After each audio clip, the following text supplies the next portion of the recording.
Shame on you in what you're doing, preventing us from just simply walking on our street. I'm sure you've all seen on the internet pictures of babies from Fallujah who have been deformed. Okay, I've seen that all my life. I have delivered babies that had no eyes, no nose, that were severely deformed.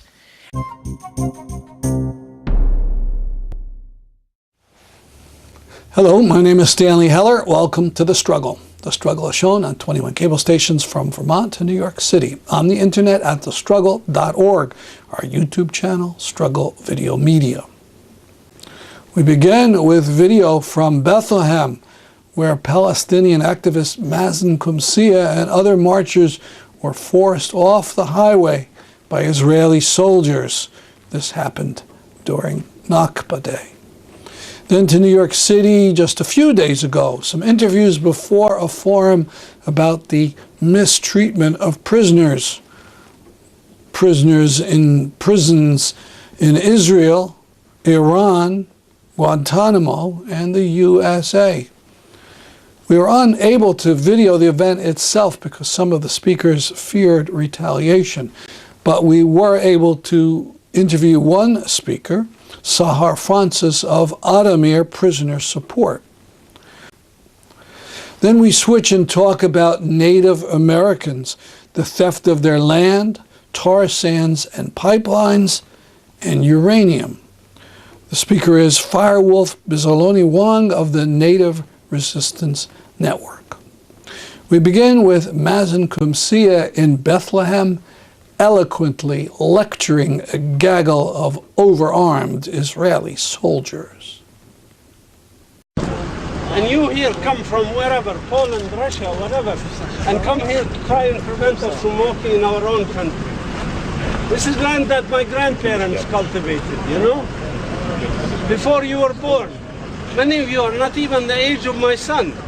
My son is 27 years old. Many of you are younger than that. Shame on you in what you're doing, preventing us from just simply walking on our streets. Sahar Francis is from Addameer, a support group for Palestinians when they are in prison. A greater portion of Palestinians have been locked up than any other people on earth. Could you tell us about Addameer and what it does? Addameer is a Palestinian non-governmental organization that was founded 20 years ago to defend the Palestinian political prisoners under the Israeli occupation. So we offer free legal aid for Palestinian political prisoners and their families. And we developed monitoring documentation program as well as advocacy and lobbying on behalf of the Palestinian prisoners. Is this prisoners both inside Israel and in the West Bank, everybody? Correct. We also represent Palestinian political prisoners that they would be imprisoned by the Palestinian Authority in the West Bank for political affiliation. So do you have some prominent cases that you're trying to get to the public, perhaps for support right now? Currently, we are launching an administrative detention campaign, Stop Administrative Detention campaign, and one of the administrative detainees that we are lobbying on his behalf is Ahmed Qatamish. He is a Palestinian writer and teacher in the university. He was in detention for 2 years. His detention order was just renewed 2 weeks ago for another 4 months, and his case was picked as well by Amnesty to be an amnesty case, and this is the main case now on administrative detention. Of course, we are profiling and preparing profiles. Let me interrupt. For the people who don't know, what is administrative detention? This is a detention based on secret information. This is a military order that could be issued by the military governor in the occupied territories based on secret information. From 1 month, it could be up till 6 months, and it could be renewed indefinite time. There's no need to prove anything. There's no clear suspicious. There's no evidences brought to the court, so there's no proper legal procedures taking place in these cases. This is indefinite detention, actually, arbitrary detention. How many people are undergoing this kind of treatment of indefinite detention? Currently, there's 168, but the number was much higher in the previous years. For example, in the March 2002, Israel arrested 2,500 detainees under administrative detention, including children and women that they were arrested.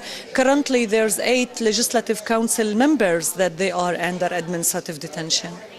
When you say legislative council, this is the Palestine Authority? Parliament members, yes. I understand. And I understand there's been a number of hunger strikes for detainees against administrative detention? Of course, for the last 2 years, there were several individuals who were involved in hunger strike against administrative detention, like Khadir Adnan, Hana Shalabi, and the others. Currently, there's 2 administrative detainees that they are involved in hunger strike against, and 2 others, one of them, he was rearrested after being released in the exchange deal, and the 4th one is in hunger strike against the policy of ban of family visits for long period with isolation as a punishment that is used against him. Thank you very much. Thank you. Adalah-New York is involved with a number of boycott activities to try to pressure Israel into respecting Palestinian human rights. Riham Barghouti is a longtime activist. Riham, you're active in Adalah-New York, and you have a particular new campaign. Could you describe it? Yeah, well, I'm part of Adalah-New York, the New York campaign for the boycott of Israel, and we are working within the We Divest campaign, which targets TIAA-CREF, the pension giant, the U.S. pension giant. One of the companies that TIAA-CREF is invested in is actually G4S. And G4S is a British-Danish security conglomerate that has many violations, human rights violations against Palestinians inside the occupied territories and inside Israel, where they operate a number of the prisons there, but also in the U.S. So we're hoping through events like this, we can kind of raise some of the awareness about how the issue of political prisoners is a cross-cutting issue, and it's many of the same companies that are infringing on Palestinian human rights, African-American human rights, and so on. Now, is there something in America that's consumed that's G4S? Well, they provide security services. So there are a lot of the privatization of prisons, a lot of the security detail that's given in prisons are provided by G4S. So it's a difficult target in terms of a consumer boycott, but it's a very strong target as a divestment initiative. So we would call on TIAA-CREF, since they position themselves as working for the greater good and financial services for academics and cultural workers and healthcare workers, to at least withdraw their money from a company that's both violating Palestinian human rights but also violating U.S. citizens' rights. Last question. How'd you feel about Stephen Hawking's action? I mean, I think that I actually was working in Birzeit in early 2000, and Stephen Hawking visited Birzeit University, and I think he has always had a very principled position on Palestine, but we do appreciate him not undermining the Palestinian call for academic and cultural boycott through his principled stance of not going specifically, to this conference inside Israel. So we support him and we appreciate his continued principled position. Thank you very much. Thank you. The last 2 interviews were done at the Brecht Forum in New York City. As I said earlier, we weren't able to video the forum on prisoners, but we attended it and heard story after story of mistreatment, of Iran, where the government has executed 58 prisoners recently for charges only saying that it was drug-related. Iran, where Sattar Beheshti is arrested one day and found dead of torture a few days later. Palestine, Israel, with its thousands of political prisoners. The USA, where pregnant women are routinely shackled during transport, and where only a few states ban the chains during labor, childbirth, and recovery. Guantanamo, in the occupied part of Cuba, with its scores of men who have been cleared by the U.S. government of any terrorist involvement, but have languished for over a decade in that awful prison. Guantanamo, where Tarek Boada has been force-fed twice daily for 6 years. We also heard stories of heroism and courage, of great acts of kindness. Inspiring.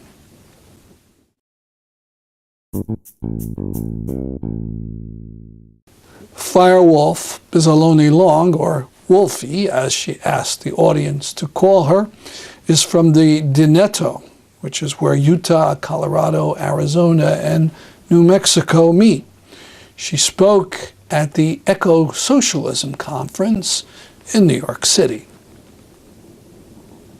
Let me give you a little background on myself first. My father worked with Clyde Warrior back in the late 60s with the Native Youth Movement, which then took over Alcatraz Island with the Indians of all tribes. I was 7 at the time, and I remember playing in the jail cells and sleeping and how freezing cold it was all the time. But aside from all that, what I remember is a sense of pride and joy that we were finally doing something. This carried over because my father was a very devoted activist. And when AIM came around, I was kind of like raised within that, but I joined myself when I was 15. Had my first direct action in taking over a federal building when I was 17. And it kind of went on from there. I started with the Black Mesa Water Coalition when they started, the Peabody Coal Company started destroying our reservation. And now I co-founded, out of Occupy, I co-founded a group with 2 Native sisters called the Native Resistance Network, or NRN. And we're a direct action-based Native organization. We are Native-led, female-led, which is very important, and I'll get to that in a little bit. And we work with non-Native allies who we prefer to call accomplices. Because a lot of allies, people can be allies and more or less towards sympathizers. And we need accomplices. We need people that will stand with us.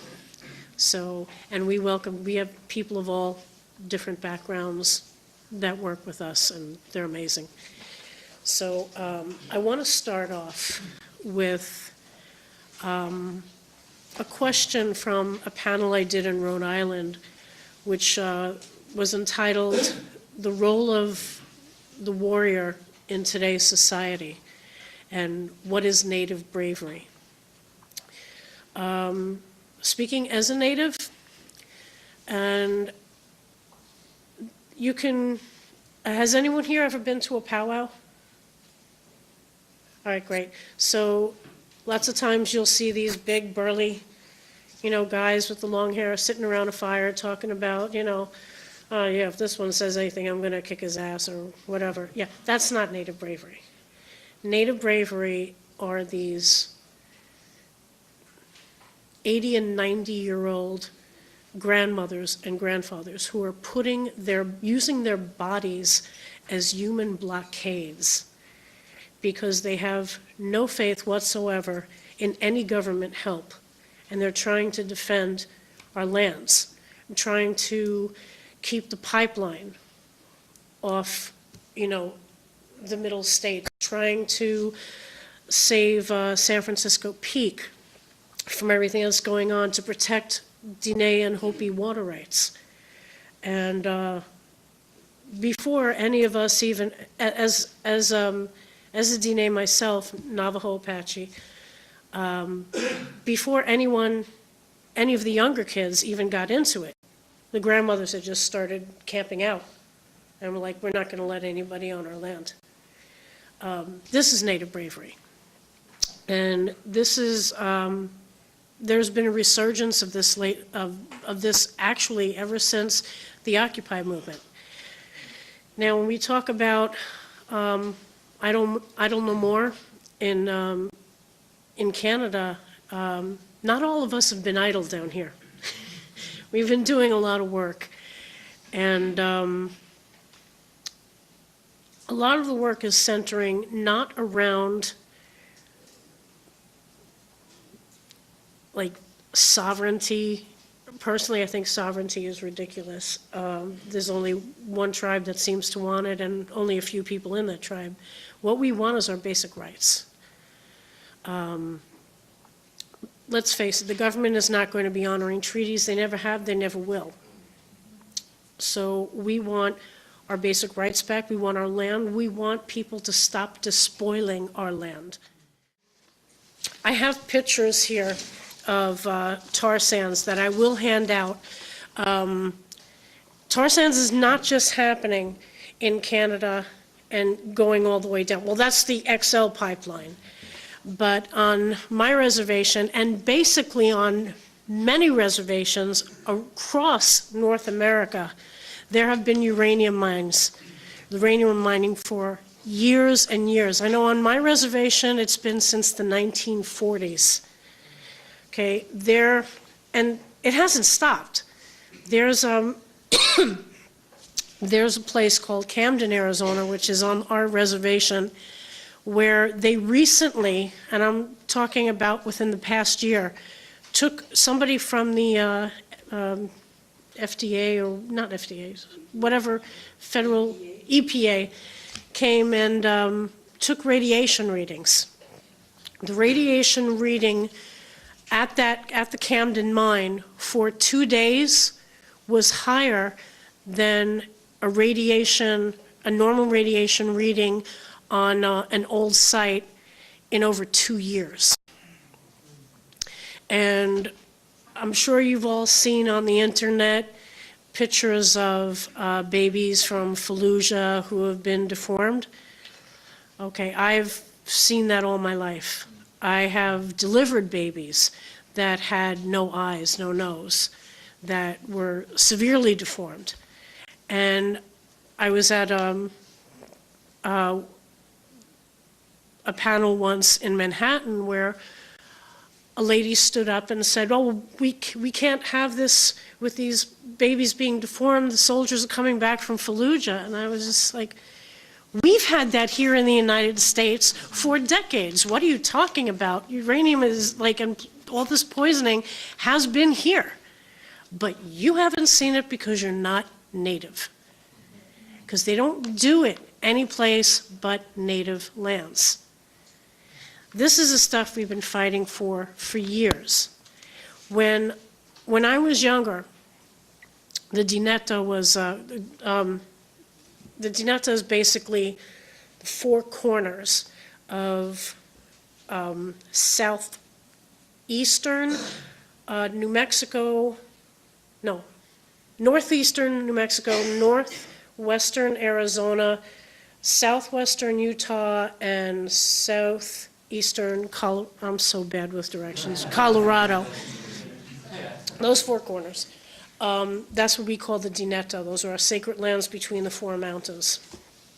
And it was so green. Those of you who have been, some of you have been to my house and have seen beautiful paintings that my father did from when we were younger, and everything is just green with snow-capped mountains, beautiful. You could be running along the reservation and streams were everywhere. Just bend down and drink this beautiful, pure, clear water. All of that is gone. There are only two water sources on the Navajo reservation right now. One is the Gila River, and the other is the Little Colorado River. Now, 2 years ago, in 2011, Republican senators Kyle and why am I blanking? McCain, thank you, came to the reservation and just outright baldly stated, well, we need the water from these rivers because Phoenix and LA and Vegas need power. I'm like, what are you talking about? Well, we can get you guys water somehow, but we want you to relinquish the rights that you have to this river forever. And that's it, forever. Our only water source. Now, where I was raised on Big Mountain, to get to the Little Colorado River, it's 30 miles one way, 30 miles another way. You want to know how we get water? You drive that 30 miles. You load up 5-gallon plastic containers of water that have to last these elders, especially the elders, because they live in the more out-of-the-way places, has to last them for at least 2 days. It's what they wash with, what they drink with, what they cook with. They do everything with this 5 gallons of water, and they have to travel 60 miles to get it. And they want to take that away from us? I was there in the 70s when the Peabody Coal Company came and started bulldozing our land to mine for coal. And I remember my grandmother, Wainimi Bizahaloni and Roberta Blackgoat, and a lot of other elders who, again, they came out, or should I say, to begin with, aside from now, they were using bodies as blockades. I remember sitting down in front of bulldozers with all of my family and cousins and relations, but they went right over us, you know. We had to run or be bulldozed. And there were some people who wouldn't move. My grandmother was a very proud woman, and I remember how bitterly she cried when she saw all of our crops being devastated, just completely destroyed. So my land has changed. My reservation has changed so much in the past 30 years, it's disgusting. Okay? And now they want to take away our only water source with good old Bill SB 2109. And go ahead, please. When you say some people didn't move, did they literally just Yes. bulldoze over people? Yes, people were killed. Also during that time, a lot of us became dispossessed. They decided that, does anyone know the definition of blood quantum, the whole thing behind that? Okay, basically blood quantum is an idea that was put forth by the US government of how much Indian are you. If both your parents were Indian, you're full blood. If one of your parents were Indian, you're half blood. If a half blood child marries someone who is an Indian, they're no longer Indian. And even the half-blood Indians, like myself, my mother's Scottish, and I was born, raised in a Diné. I speak, read, and write my language. I was trained as a medicine woman. But because my mother was Scottish, we weren't considered Indian enough to remain on our own land. This was twofold. This was a way of thinning out the Indian population, and also, in 2 years, 14,000 Navajo and Apache families were removed from the Diné. Okay? My family was one of those families. Then the BIA came over and said, oh, well, you know, there's not that many of you here left. You don't need this land, this part of the land anymore, so we'll just take back some of this reservation land. And this is what they did on reservations all around the country. And for many years, a lot of natives felt like no matter which way they turned, nothing was getting done. Excuse me. A lot of people lost hope. A lot had succumbed to alcoholism or substance abuse. And then when the Indians of all tribes took over Alcatraz and AIM was born, all of a sudden it was like okay, we've remembered our voices, we've regained our voices, we've remembered who we are. It's time to stand up and stand up for ourselves and help to try to find a way to right the wrongs. For a while in the 80s and early 90s, that kind of fell back a little bit. The thing that I think really revitalized all of the different organizations was Occupy. And since then, it's like we were always taught, speak quiet. The government and BIA always said, speak quietly, we'll listen. No one ever did listen. So when I first began speaking with, as a representative of Native Resistance Network, I said the time to speak quietly is past. It's time to stand up and shout. It's time to yell, to scream, to come to, to become physical if need be. But the time for speaking quietly is gone. This is tar sands 1 year's difference. Can you get these out here? If you can pass these back. This is 1 year's difference from the start until it was a year later. You can see the complete and total devastation. Is this what you want? Does anybody here want this? Then it's time to actually start doing things.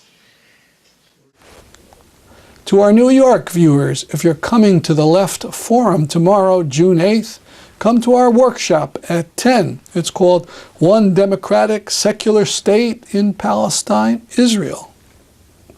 Well, that's our program for today. See you next week at this time. I'm Stanley Heller, and this is The Struggle.